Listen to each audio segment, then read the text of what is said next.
Graça e paz, queridos. É bom poder mais uma vez ler a palavra, meditar na palavra, a palavra de Deus, a única regra de fé e de prática para as nossas vidas. Nesse momento, nós vamos ler a palavra em Efésios capítulo 2, versos 8 e 9, dois versículos muito conhecidos. E antes, vamos orar ao Senhor. Pai querido, obrigado por poder ler a Tua palavra, obrigado por estarmos vivos, obrigado pelo Teu cuidado para conosco e que o Senhor abençoe a cada um conectado nesse vídeo, que possamos ouvir a Tua voz, receber a Tua ministração para a glória do Senhor. Muito obrigado, repreendo tudo não vem de Ti e que vidas e vidas sejam abençoadas através desse vídeo. Em nome do nosso Senhor Jesus, desde já, obrigado.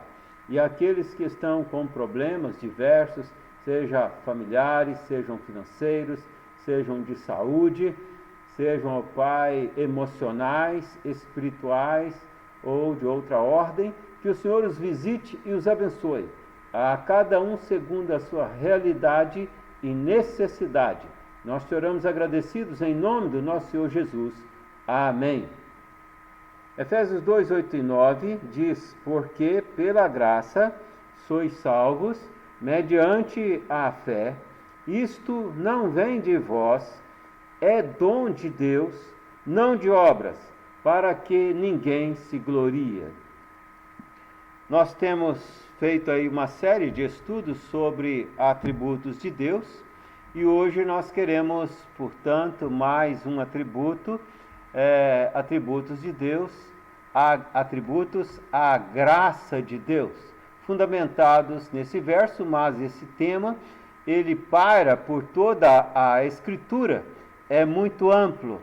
Digamos que essa reflexão é somente um cafezinho nesse assunto tão delicioso, tão gostoso de se estudar, tão vasto e tão amplo. E nessa série, portanto, hoje, esse é o ponto, atributos à graça de Deus. Essa perfeição de Deus, a sua graça, ela é exercida somente para com seus filhos, somente para com seus amados, somente para com os membros da sua família, somente para com seus eleitos.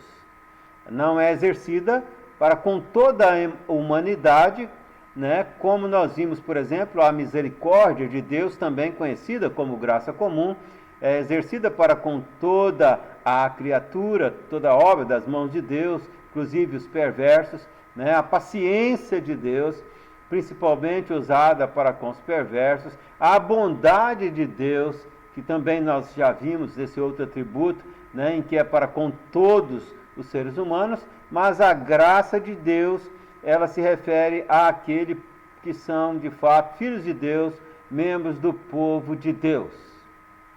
Os fora da graça, aqueles que estão fora da graça de Deus, eles recebem, portanto, a misericórdia, a bondade, a paciência, mas não a graça de Deus. E na graça de Deus, nós recebemos aquilo que nós não merecemos. Por quê? Porque na misericórdia, Deus deixa de nos dar aquilo que nós merecemos, que é a ira e o castigo de Deus enquanto pecadores. Na bondade, Deus usa de muita bondade, nos fazendo bem para conosco, e é uma atitude muitas vezes da própria misericórdia. Na paciência também, em dado momento, misturam-se essas fronteiras, quando Deus, na sua paciência, nos tolera e também está sendo bom e misericordioso. Mas, na graça, é algo que nós não merecemos, além de não receber aquilo que merecemos, que é a justiça de Deus, através da sua ira e castigo, ainda somos premiados, galardoados. Isto é graça. Enquanto merecemos a condenação, a morte eterna, o inferno, Deus nos oferece e nos dá gratuitamente a vida eterna, que nós não merecemos, nenhum homem merece. Isto é graça. Portanto, uma das traduções da palavra graça é favor imerecível. E a graça, como lemos aqui em Efésios 2, 8 e 9, ela não pode ser comprada, ela não pode ser conquistada, ela não é merecida, ela não é por obras. Diz, portanto, o texto: sois salvos pela graça, mediante a fé. E a fé que você tem não vem de você, né? É dom, quer dizer, presente de Deus, não por obras, para que ninguém se glorie. Senão alguém poderia dizer: não, mas eu mereço, não, mas eu fiz isso e aquilo, não, estou compensando, eu paguei por isso. Não, não é por méritos, não é por obras. Tentar chegar no céu através das obras é como tentar chegar no céu pulando. Você nunca vai dar um pulo daqui lá, né? Ou tentar no volume da voz. Você pode gritar o mais alto que for, que ninguém que estiver nas nuvens sequer te ouvirá. Portanto, só podemos ir para o céu através da graça, através do canal de graça, do único meio de salvação, que é Jesus Cristo. E a graça, ela tem 3 características distintas. Uma é que ela é eterna, nos dada antes dos tempos eternos. E diversas passagens fazem referência a essa eternidade da graça, visto que é uma das essências de Deus, e Deus é eterno. 2 Timóteo, capítulo 1, versículo 9, por exemplo, nos diz lá que a graça nos foi dada antes dos tempos eternos. A segunda característica da graça de Deus é que ela é livre, ela é totalmente livre, ela é totalmente gratuita, ela é realmente um presente, um dom. Não se tem que pagar nada, se esforçar em nada para recebê-la. Sim, quando a recebemos, temos que nos esforçar para viver como alguém que está debaixo da graça. Mas para receber a graça é um presente. Presente, você não paga nada por ele. A graça, ela é, em terceiro lugar, também soberana. Por quê? Porque Deus dá a quem Ele quer, quando Ele quer, da forma que lhe aprouver. Ela é dada a quem Ele quer, não é dada a todo indivíduo, a todo ser humano. Leia com atenção na sua casa, em qualquer Bíblia, de qualquer edição que você tiver, Romanos capítulo 9, prestando atenção, e você vai poder observar que todo o capítulo fala exatamente dessa soberania da graça. Dessa soberania da graça, de maneira que Deus é gracioso para com quem Ele quer, e deixa de ser gracioso também para com quem Ele quer. Inclusive em Romanos 9, uma das porções do texto ali, vai dar o exemplo de Esaú e Jacó, né, que pelas leis dos homens daqueles dias, Esaú, sendo filho primogênito, tinha direito a toda a herança, mas aprove a Deus, antes do nascimento dos dois, quando já no ventre materno, Deus se aborreceu de Esaú, sendo que Esaú ainda não tinha feito nada de errado. E Deus amou a Jacó, escolheu a Jacó, de maneira que aprove dar a sua graça a Jacó e não a Esaú. Um outro texto também que você pode ler com atenção em seu lar é Mateus 21 a 16, quando Jesus conta a parábola dos trabalhadores da vinha. E eis que o Senhor contrata diversos trabalhadores, e vou aqui parafrasear a parábola, colocando-a em minhas palavras, né? De maneira que alguns trabalhadores chegaram cedo no trabalho e começaram ali a trabalhar. E o Senhor tinha combinado com eles um determinado salário, no caso ali 1 denário por dia, e trabalharam o dia todo. Mas lá por volta do meio-dia chegaram lá alguns trabalhadores e também o Senhor deu trabalho para eles. Faltando 1 hora para terminar o dia, para terminar a diária, chegou lá um outro pessoal e o Senhor, o dono da propriedade, também deu trabalho para aquele. Na hora de receber, o dono da propriedade começa a pagar aqueles que chegaram, né, 1 hora, faltando 1 hora para terminar primeiro. E deu 1 denário para esses que trabalharam apenas 1 hora. Então aqueles que chegaram primeiro, né, dentro da lógica humana, obviamente, e esse texto nos mostra que a graça não tem lógica humana, né, ficaram a pensar: ora, se quem trabalhou 1 hora só está recebendo 1 denário, imagine quanto esse Senhor vai nos pagar quando chegar a nossa vez. Mas para surpresa deles, quando chegou a vez deles, eles receberam também 1 denário. Começaram então a reclamar, a resmungar mais. E o Senhor então lhes diz: quanto combinei com vocês? Não foi 1 denário? Pois está aqui o denário de vocês. Estou sendo justo com vocês. Quanto a eles, ora, vocês querem me incriminar porque eu sou bom? Né? Eu dou para eles quanto eu quiser. Aliás, né, o dinheiro é meu, né? O trabalho é meu, eu posso dar para eles quanto quiser, como poderia dar para quem nem trabalhou também, se ele quisesse, quanto ele quisesse, porque o dinheiro era dele. Então Deus é justo para com todos, isso que a parábola nos mostra, mas Deus é gracioso para com alguns, e Deus não é injusto para com ninguém. Na lógica humana, quem trabalhou 1 hora só merecia ganhar bem menos. Obviamente, realmente merecia.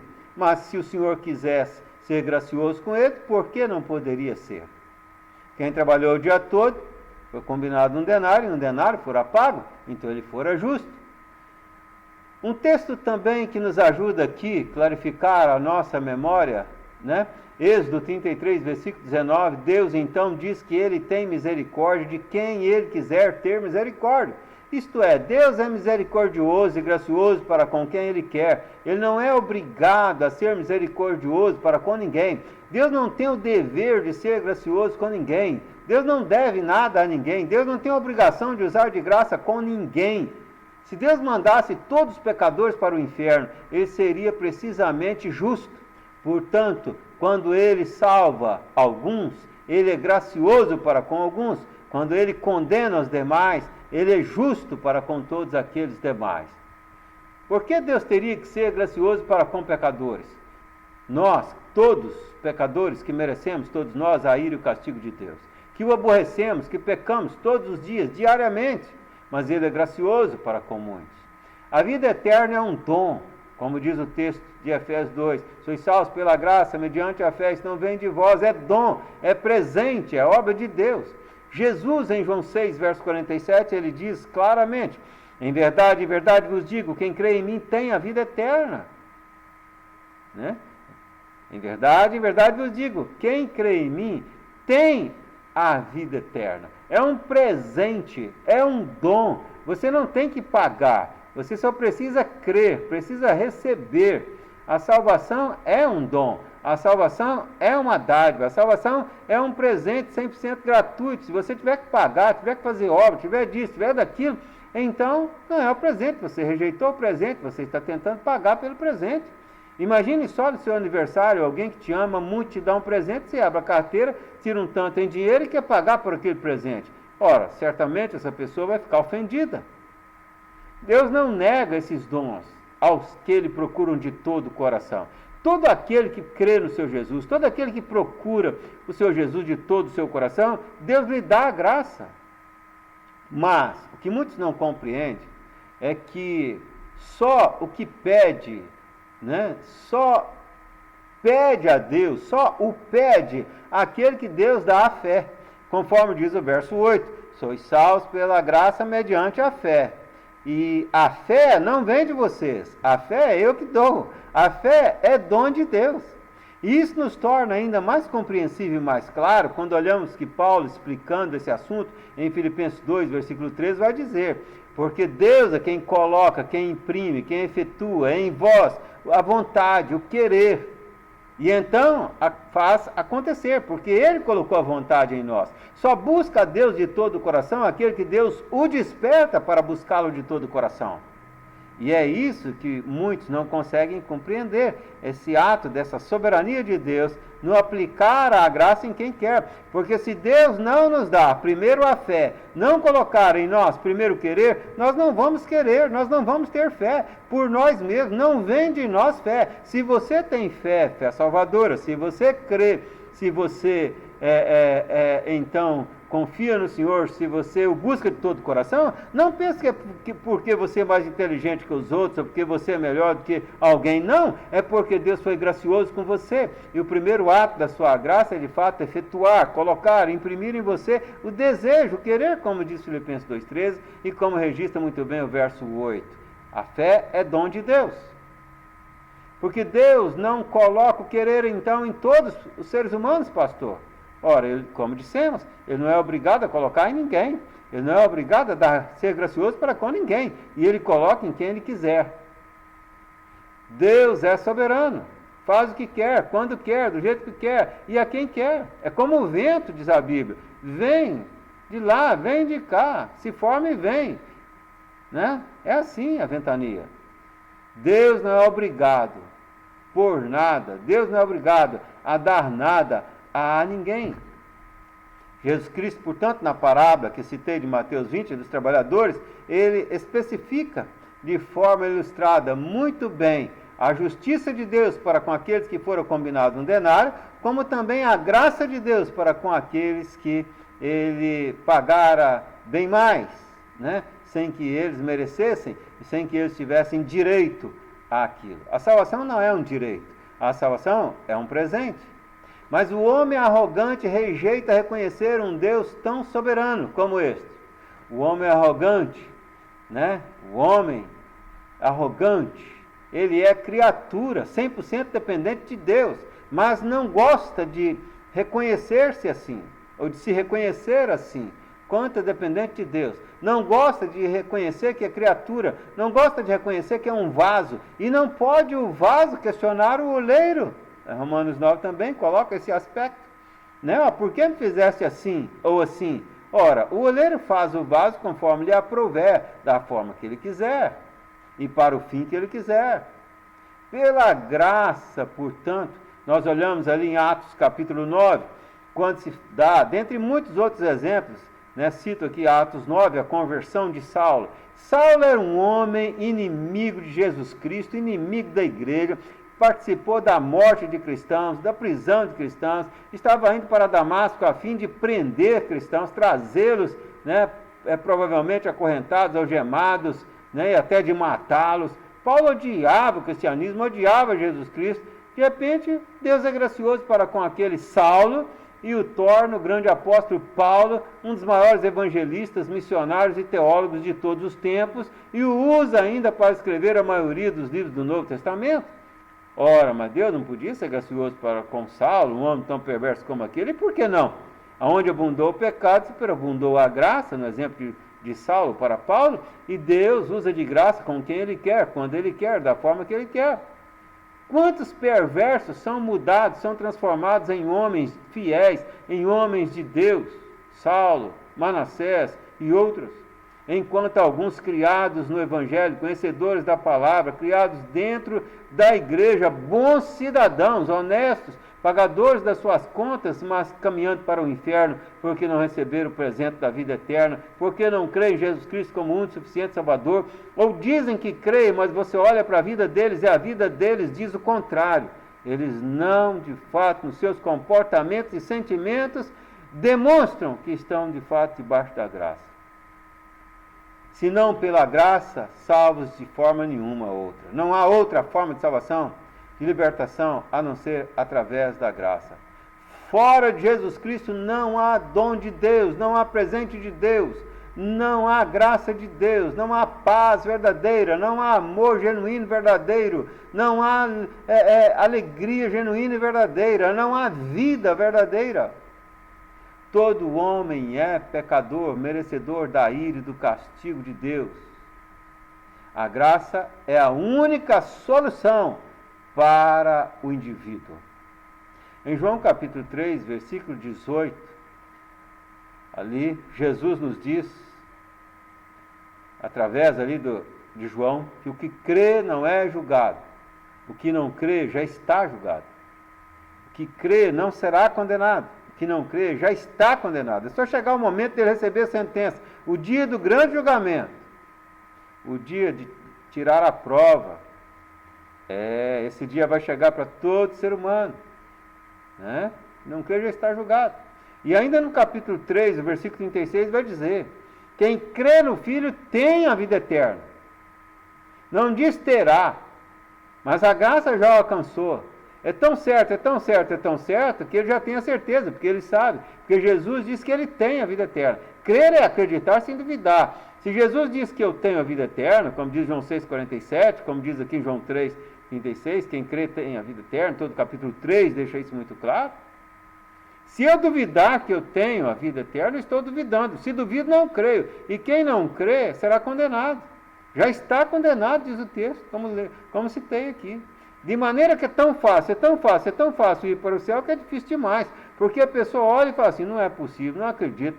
Ah, não, ninguém pode ter certeza da vida eterna, logo já duvidou. E quem duvida não crê, e quem não crê, essa é a condição. Esse está perdido, está condenado, porque ele não tem fé, porque ele não acredita de todo o coração, porque ele não deposita toda a sua confiança em Jesus Cristo, o único Salvador da sua vida.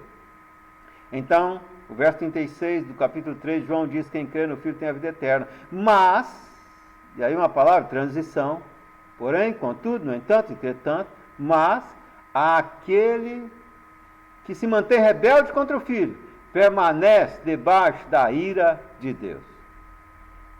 Porque Jesus, conforme diz João 3,16, ele recebeu a ira do Pai, que era sobre mim, sobre você. Nossos pecados foram pagos lá na cruz. Nós estamos livres da ira de Deus, estamos salvos da ira de Deus, estamos salvos do inferno, que é a manifestação máxima da ira de Deus. Mas aquele que não crê terá que receber a ira de Deus, porque permanece debaixo da ira de Deus. João 3,18, que crê não é julgado, mas o que crê não será condenado, mas o que não crê já está condenado. A solução para o mundo, meus queridos, não está na educação, a solução para o mundo não está no esporte, a solução para o mundo não está na política ou no sistema de governo, a solução para o mundo não está na filosofia, nas ideologias, em tantas outras, em teorias, em ciência. A solução para o mundo é a parousia, a solução para o mundo é Jesus Cristo, a solução para o mundo é a segunda volta do nosso Senhor Jesus Cristo. A segunda vinda, do nosso Senhor Jesus Cristo. O Espírito Santo é o doador dessa graça, que será manifesta sobre os seus filhos na volta do Senhor Jesus Cristo, tal como a justiça de Deus, através da sua ira, será manifesta naqueles que não creram no dia do grande julgamento. O Espírito Santo é o doador, o aplicador, doador dessa graça, o aplicador dessa graça em nossas mentes, em nossos corações. O Espírito Santo é quem faz isto conosco, quem nos dá essa graça. Deus o Pai é a fonte de toda a graça. Antes dos tempos eternos, Ele a determinou para todo aquele que viesse a crer no nome unigênito do seu Filho Jesus Cristo. De maneira que o verso 16 de João 3 vai dizer que Deus nos amou de tal maneira que deu seu único Filho, para que todo aquele que nele crê não vá para o inferno, não receba a segunda morte, não pereça, não seja condenado, mas tenha a vida eterna. Deus o Pai é a fonte de toda essa graça. E Deus o Filho, Jesus Cristo, é o único canal dessa graça. Ele é a ponte, a cruz é a ponte entre a terra e o céu. O único meio de graça é através de Jesus Cristo. Não há outra solução, não há outro meio. Há um só Senhor e há um só mediador entre Deus e os homens, Jesus Cristo o homem. Jesus Cristo, como homem, se coloca nos representando. Ele é o nosso Salvador, o único Salvador e o único mediador, segundo as Escrituras. E a Bíblia e a igreja, e eu não falo igreja como denominação, mas falo igreja sou eu, igreja é você, aquele que verdadeiramente crê de coração, verdadeiramente é filho de Deus, não somente membro de uma determinada denominação, A Bíblia e a igreja são as duas testemunhas de Apocalipse, tanto que estão sempre juntas. A Bíblia e a igreja dão testemunho dessa graça. Juntos por quê? Porque a igreja dá testemunha falando da Bíblia, falando das Escrituras, e a Bíblia é testemunhada na boca dos filhos de Deus, de forma que as duas testemunhas, tanto que você vê ali no início de Atos, vai dizer: vocês serão minhas testemunhas, tanto em Jerusalém, como em Judéia, Samaria, até os confins da terra. O nosso papel não é de julgar a ninguém, o nosso papel não é de advogar, defender ninguém. O nosso papel enquanto igreja é de testemunhar e dar o testemunho que está na palavra de Deus, e não somente porque a lemos, mas também porque experimentamos e a vivemos, e sabemos que de fato é verdade aquilo em quem cremos. E o Espírito testifica com o nosso Espírito que é verdade isso em que nós cremos. É Ele quem aplica em nós essa graça, e Ele está em nós, porque Romanos 8,9 vai dizer: se alguém não tem o Espírito de Cristo, esse tal não é dele, não pertence a Jesus Cristo, está fora da graça de Deus. Não basta ser membro de uma igreja local, é necessário viver o Evangelho, é necessário experimentar de fato na carne, é verdade, é necessário dar testemunho de que de fato estamos debaixo da graça, e pelos frutos se conhece a árvore. Se o Espírito Santo de Deus está em você, então você se enquadra em Atos 1:8. Você recebeu o Espírito Santo e você, portanto, tem o poder, tem o dinamis, tem a habilidade, a capacidade, o recurso que você precisa para ser testemunha de Jesus. Porque se alguém não tem o Espírito de Cristo, esse tal não pertence a Jesus Cristo. Esse é um assunto tremendo, um assunto que parece simples, mas não é. É um assunto complexo, porque estudar sobre a graça é estudar sobre aquilo que vai além, é uma maravilha tremenda, é estudar a nossa salvação, é estudar esse Deus maravilhoso que tem feito maravilha para com aqueles que o amam de todo o coração. Você o ama de todo o coração? Você tem buscado a Deus em primeiro lugar na sua vida? É primeiro lugar mesmo? Ou tem alguma pessoa, alguma coisa, algo que é muito importante para você? Você tem, se é primeiro lugar na sua vida, então você tem tido tempo para Ele? Você tem gastado tempo com Ele? Porque aquilo que é primeiro lugar na nossa vida, nós gastamos tempo. Nós realmente expressamos em comportamento, em atitude, que não é apenas teoria, mas que é de fato de verdade. Você está de fato debaixo da graça? Tem certeza da sua vida eterna? Você já chegou a este ponto? Se não, procure uma igreja séria, alguém sério, que conheça bem a palavra e que lhe oriente dentro da palavra. Porque fora da graça, estamos debaixo da ira. Você está debaixo da graça ou debaixo da ira? Nós ainda vamos estudar os atributos, a ira de Deus, se Deus quiser. Deus abençoe a sua vida e que a graça excelsa do nosso Deus seja derramada sobre a sua vida e sobre a vida dos seus entes queridos. Deus o abençoe. Muito obrigado. E se esse vídeo falou ao seu coração, encaminhe-o para que outros também possam ser abençoados através dessa palavra. Essa é uma forma também de divulgar nos nossos dias, né, o testemunho da Escritura Sagrada, através encaminhando palavras bíblicas a outras pessoas. Fique com Deus. Amém.